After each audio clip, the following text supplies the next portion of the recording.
বিসমিল্লাহির রহমানির রহিম। Hello everyone, আসসালামু আলাইকুম।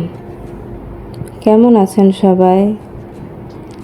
আশা করি কাছে ও দূরে, দেশ কিংবা দেশের বাইরে যে যেখান থেকে আমার আজকের এই ভিডিওটি দেখছেন, সবাই সুস্থ আছেন, ভালো আছেন, নিরাপদে আছেন। আমরাও আলহামদুলিল্লাহ মালিকের দয়ায় ভালো আছি। নতুন আরেকটি দিনের গল্প নিয়ে চলে আসলাম আপনাদের মাঝে। আশা করি আমার আপু সবাই ভালো আছেন। আপনাদের সাথে কথা বলতে বলতে আমি আমার বেডটা গুছিয়ে নিয়েছি।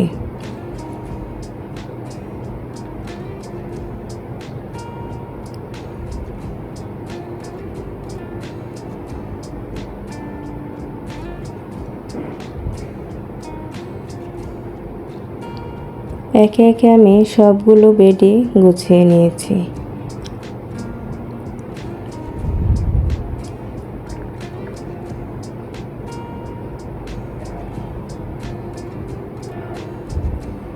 বেড গুছিয়ে কিছু কাপড় ছিল, ওই কাপড়গুলো মেলতে আমি ছাদে গিয়েছিলাম।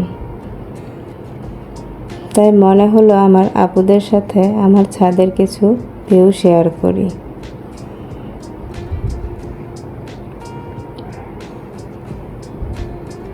আমার একজন আপু কমেন্টের মাধ্যমে আমার ছেলে মেয়ের কথা জানতে চেয়েছিল। আমি কমেন্টে রিপ্লাই দিয়েছি, তারপরে মনে হলো ভিডিওতে বলে দিই। মালিকের দয়ায় আমার 2 ছেলে, আমার মেয়ে নেই। আপু আমার ফ্যামিলিতে কে কে আছে সেটাও জানতে চেয়েছিল। আসলে ফ্যামিলি বলতে অনেক রকম সংজ্ঞা হয়। যদি আপু মনে করেন যে আমার সংসারে আমি আর আমার 2 ছেলেই আমার সংসার, হ্যাঁ, ফ্যামিলি বলতে আমার বাবার বাড়ির দিক থেকে মা আছে, বোনেরা আছে, তাদের সন্তানরা আছে। শ্বশুর বাড়ির দিক থেকে ভাসুর আছে, যা আছে, তাদের সন্তানরাও আছে। সবাই ওদের জন্য দোয়া করবেন।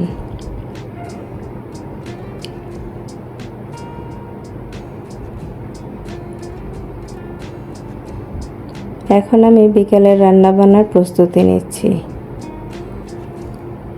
যেহেতু লাইনের গ্যাসে রান্না করি, বিকেলবেলা গ্যাসের একটু সমস্যাই হয়। তার জন্য একটু আগেভাগেই রান্নাটা শেষ করার চেষ্টা করি।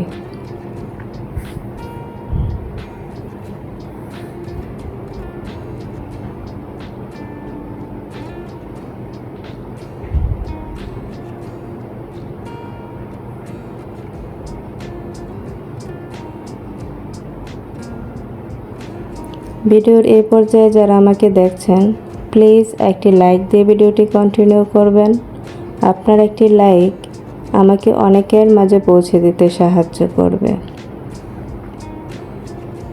আমার ভিডিওতে ভালো লাগা, খারাপ লাগা সবটাই আমাকে কমেন্টের মাধ্যমে জানাবেন। যেহেতু আমি এই প্ল্যাটফর্মে একেবারেই নতুন, আমার অনেক ভুল ত্রুটি থাকবে।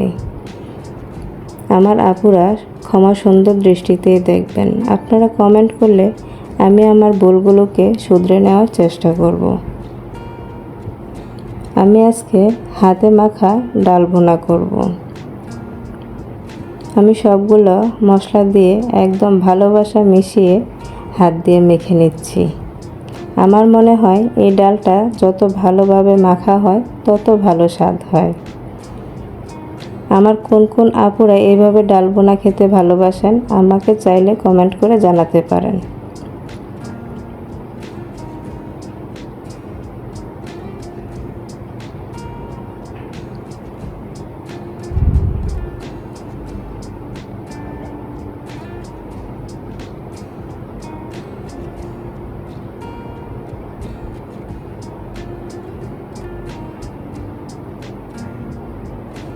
আমার ভিডিওর কোনো একটি অংশ যদি আপনাদের ভালো লেগে থাকে, তাহলে চাইলে চ্যানেলটি সাবস্ক্রাইব করে পাশেই থেকে যেতে পারেন এবং পাশে থাকার বেল বাটনটি অন করে দিতে পারেন। তাহলে আমি যখনই ভিডিও ছাড়ব, নোটিফিকেশান চলে যাবে আপনার কাছে।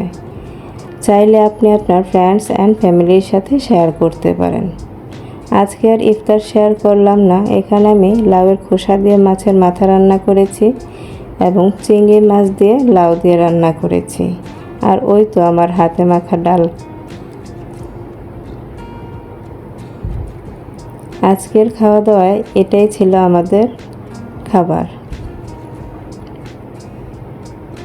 আমার কোন কোন আপুরা মাছের মাথা দিয়ে লাউয়ের খোসা ভাজি খান চাইলে আমাকে জানাতে পারেন। আজকে আমি একটা তেলের রেসিপি দেখাবো।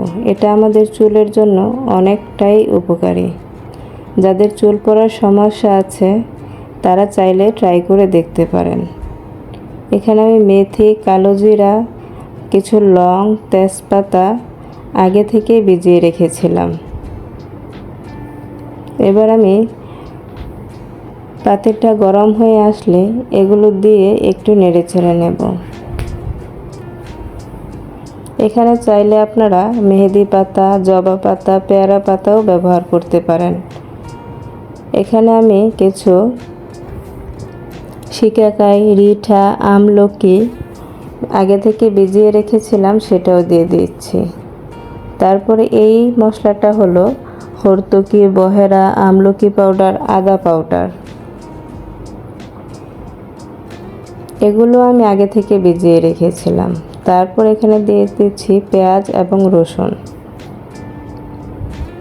এবার আমি দিয়ে দেব নারকেল তেল।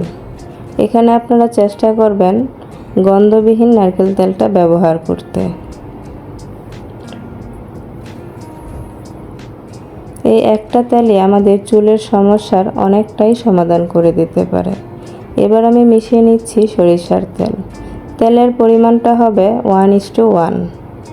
যতটা নারকেল তেল ততটাই সরিষার তেল। এবার এটাকে আমি একদম লো ফ্লেমে 40 থেকে 45 মিনিট জাল করে নেব। ফ্লেমটা একদম লো রাখবেন, না হলে মশলাগুলো পুড়ে যাবে। এখন কিছুক্ষণ পর পর আমি এইভাবে নেড়েচেড়ে এটাকে জাল করে নেব।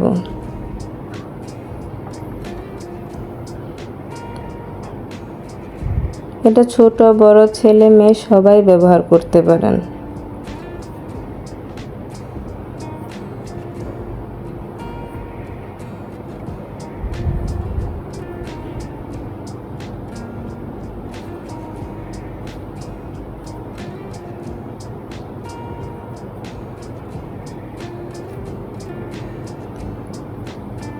এবার আমি তেলটা গরম অবস্থায় ছেঁকে নিয়েছি, না হলে মশলায় অনেকটা তেল টেনে নেয়।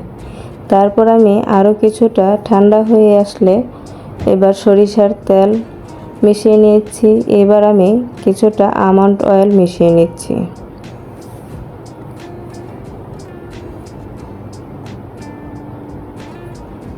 তারপর মিশিয়ে নিচ্ছি ক্যাস্টর অয়েল।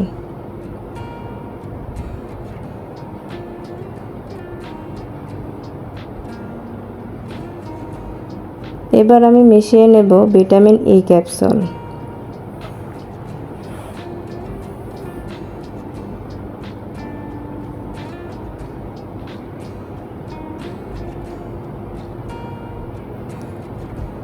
তারপর এটা আমি কাচের জারে সংরক্ষণ করব। যেহেতু এটার মধ্যে কোনো প্রিজারভেটিভ নেই, আপনারা চাইলে এটাকে অনেক দিন সংরক্ষণ করতে পারেন, তবে সপ্তাহে একদিন হলেও রোদ্রে দিতে হবে। আর চেষ্টা করবেন যেন কাচের বোতলেই সংরক্ষণ করেন, তাহলে তেলটা অনেক দিন পর্যন্ত ভালো থাকে। আজকের ভিডিওটা এখানেই শেষ করব। সবাই আমাদের জন্য দোয়া করবেন। আপনারাও ভালো থাকবেন। আসসালামু আলাইকুম।